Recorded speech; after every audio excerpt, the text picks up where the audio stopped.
Bonjour et bienvenue pour cet exercice photo confinement numéro 9 qui va être aujourd'hui consacré à la réalisation d'un portrait en intérieur juste à la lumière d'une bougie. On va travailler pour cet exercice en programme manuel, pas de correction d'exposition. Par contre, la contrainte, c'est que vous allez devoir faire une photo et une seule, et vous allez devoir la réussir du premier coup puisque je vais vous demander de réaliser ça sans faire d'essai.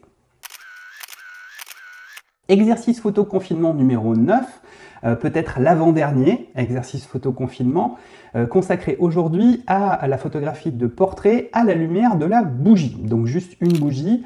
Je vous rappelle les règles de cet exercice. 1. On s'abonne à la chaîne, bien sûr, et puis on partage avec les copains qui eux aussi sont confinés et qui ont un appareil photo et qui ne savent pas quoi en faire. 2. On poste sa photo dans le groupe Facebook, on la met bien en commentaire de l'annonce qui est épinglée en haut du groupe, de manière à ce qu'on puisse regrouper toutes les images et faire une restitution donc, dans la prochaine vidéo. 3. On pense bien à légender sa photo dans le groupe Facebook, de manière à ce qu'on sache comment elle était réalisée, que ce soit au niveau technique, mais aussi au niveau des conditions. Faire une photo dans une ambiance lumineuse sombre, avec une lumière ponctuelle et qui plus est relativement faible, c'est pas évident, c'est d'autant moins évident qu'il s'agit d'un portrait. Donc on va cumuler les difficultés puisque on va devoir à la fois gérer le flou de bouger de l'appareil photo, du photographe, et le flou de mouvement du modèle.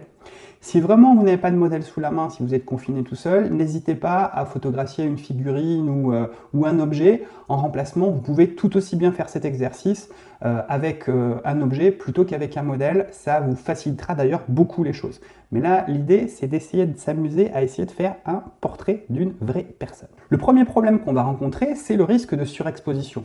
Curieux dans une ambiance lumineuse sombre, mais pas tant que ça. Parce que si l'image est complètement sombre, l'appareil photo va chercher à nous ramener l'ensemble de l'image sur une luminosité moyenne, et donc du coup, même si l'ambiance lumineuse est très sombre, lui va chercher à rééclaircir tout ça, à proposer un couple vitesse-diaphragme qui rééclaircisse, et là, bing, surexposition.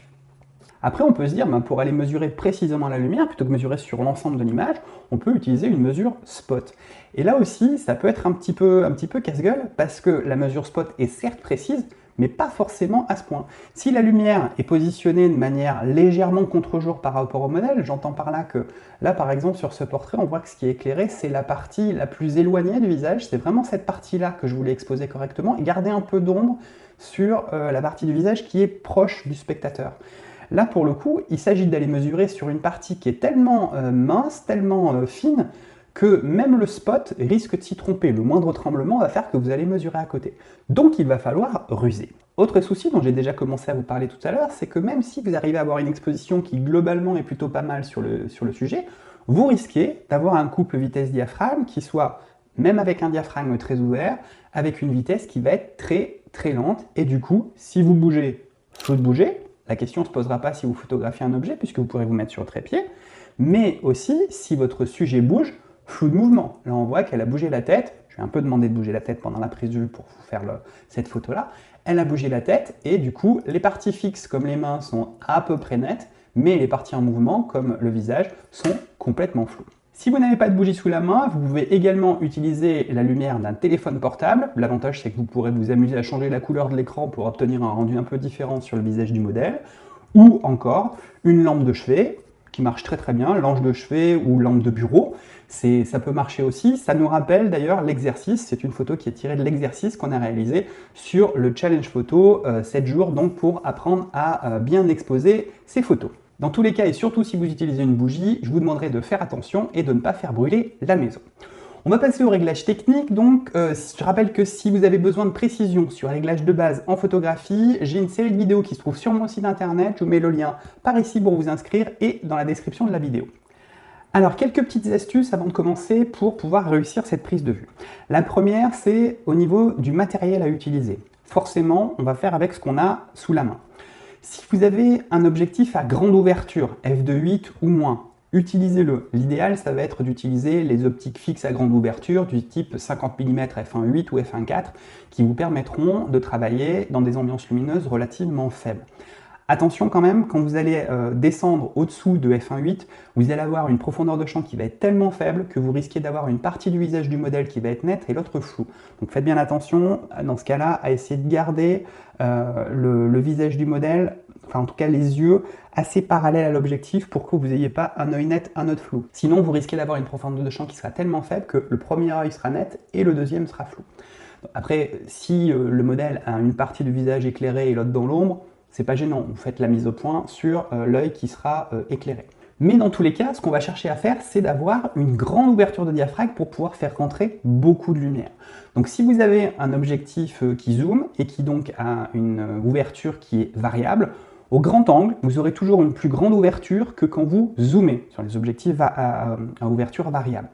Donc si vous avez un 18-55 mm de base, il va ouvrir à 3,5 quand vous êtes au grand angle, mais quand vous allez zoomer, il va ouvrir plus qu'à f5.6. Donc préférez utiliser votre objectif plutôt au grand angle qu'à sa focale maximale pour pouvoir gagner un petit peu en lumière. Alors pour éviter les flous de bouger de l'appareil photo, traditionnellement on utilise un trépied. Le trépied vous sauvera si vous photographiez un objet qui est immobile, puisque vous allez limiter les flous de bouger. Par contre, il ne vous sauvera pas sur un portrait, puisque vous éviterez certes les flous de bouger, mais pas les flous de mouvement du sujet. Si le sujet est en mouvement, là, pour le coup, même avec un trépied, ce qui est flou restera flou. Idem sur ce qui est stabilisateur optique. Le stabilisateur, il va stabiliser l'appareil photo, le mouvement du photographe, mais il ne stabilisera pas les mouvements du modèle. Donc là aussi, sur une photo d'objet, vous pouvez l'utiliser. Sur une photo de portrait, ça va vous limiter les flous de bouger, mais ça ne vous limitera pas les flous de mouvement. Donc maintenant, on va passer au réglage à proprement parler. On va utiliser la technique SPP-CMM, celle que vous retrouvez dans mes formations et dans mes ouvrages. Je vous rappelle donc, SPP-CMM, c'est sensibilité, positionnement, programme, cadrage, mesure de lumière, mise au point. On séquence ces différents réglages à réaliser de manière à ne rien oublier et à pouvoir cocher au fur et à mesure et à se concentrer ensuite sur sa prise de vue. Première chose donc, la sensibilité ISO. En sensibilité ISO, ici, on a peu de lumière, la lumière est très faible, donc ce qu'on va faire, c'est qu'on va monter, et moi je vous propose de monter directement à 3200 ISO. C'est presque un minimum, sauf si vous utilisez des optiques à très grandes ouvertures, du type 50 mm f1.8 ou 50 mm f1.4, où là vous allez peut-être pouvoir gagner un petit peu sur la sensibilité, encore que la vitesse risque d'être tellement basse qu'il vaut mieux se garder une marge de manœuvre et avoir une sensibilité ISO assez haute, quitte à avoir du bruit. J'avoue que moi je me suis même amusé à en rajouter un petit peu, avoir un petit peu de matière sur cette image. Donc oui, on risque d'avoir une image qui sera un peu bruitée et donc pas complètement parfaite. Parfois, ça peut aussi donner une petite ambiance particulière à la photo. Là, en l'occurrence, moi, ça me plaisait bien d'avoir un petit peu de matière sur mon image. Donc non seulement je l'ai gardé, mais en plus, j'en ai rajouté. Ensuite, le positionnement. Alors le positionnement, c'est le positionnement du sujet, c'est le positionnement du photographe par rapport au sujet, mais c'est aussi le positionnement de la lumière par rapport au sujet. Plus vous allez rapprocher votre lumière du sujet, plus il va en recevoir, plus vous allez l'éloigner, moins elle va en recevoir. Donc après, vous allez aussi doser les ombres et la quantité de lumière que vous allez attribuer à votre sujet en rapprochant ou en éloignant la lumière du sujet. Autre chose aussi, et ça je le vois souvent il y a cette idée qu'une photo doit être exposée parfaitement partout. C'est-à-dire qu'on cherche parfois trop à avoir du détail dans les ombres et dans les hautes lumières. C'est pas possible. Là, en l'occurrence, si vous regardez bien, ma bougie, elle est cramée, et bien cramée. C'est le cas aussi quand on utilise, ici j'ai par exemple la lampe de chevet. Là, la lampe de chevet, cette partie lumineuse ici, elle est complètement cramée. Donc ne vous inquiétez pas, sur une scène où on a un écart de contraste énorme entre une ambiance lumineuse très sombre et une source de lumière très vive, mais petite, vous avez forcément la source de lumière qui est cramée et l'ambiance lumineuse autour du sujet qui va être complètement bouchée. C'est pas grave.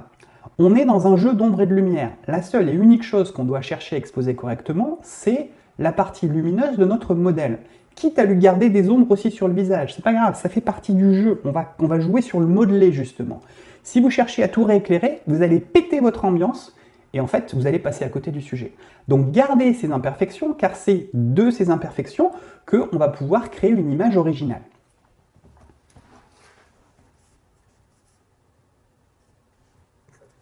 Pour ce qui est du programme d'exposition, je vais vous demander d'utiliser le programme d'exposition manuel de manière à pouvoir caler les réglages et une fois que ces réglages sont calés, ils ne bougeront plus. Alors le principe, ça va être d'aller mesurer la lumière sur le sujet en programme d'exposition manuel.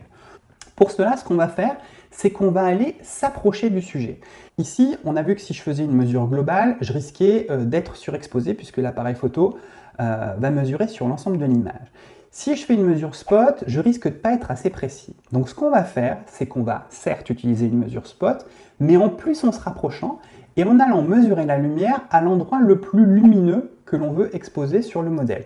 Là, en l'occurrence, moi, j'aimerais exposer sur cette partie ici du visage. Et comme la surface du visage éclairé est relativement faible à cet endroit-là, j'ai demandé au modèle de positionner sa main à l'endroit que je voulais éclairer. Et j'ai zoomé dessus, je me suis rapproché et j'ai mesuré en spot directement sur la main du modèle. J'ai ajusté donc ma sensibilité à 3200 ISO, j'ai ouvert mon diaphragme au maximum, avec l'objectif que j'avais ici, c'était f2.8, avec la plupart des objectifs d'entrée de gamme, si vous êtes au grand angle, vous serez à une ouverture de f3.5, et ensuite j'ai ajusté ma vitesse de manière à ce que mon petit curseur soit sur le 0. Ce qui veut dire qu'une fois que ma sensibilité ISO est calée, mon diaphragme est calé, l'appareil photo mesure la lumière renvoyée sur la main du sujet, et il m'indique que pour que ce que je lui montre soit exposé correctement pour une luminosité moyenne, il faut 1/60 de seconde en l'occurrence, puisque à 1/60 de seconde, mon petit curseur est à 0. Je ne suis ni sous-exposé, ni surexposé pour cette partie exposée à cet endroit-là.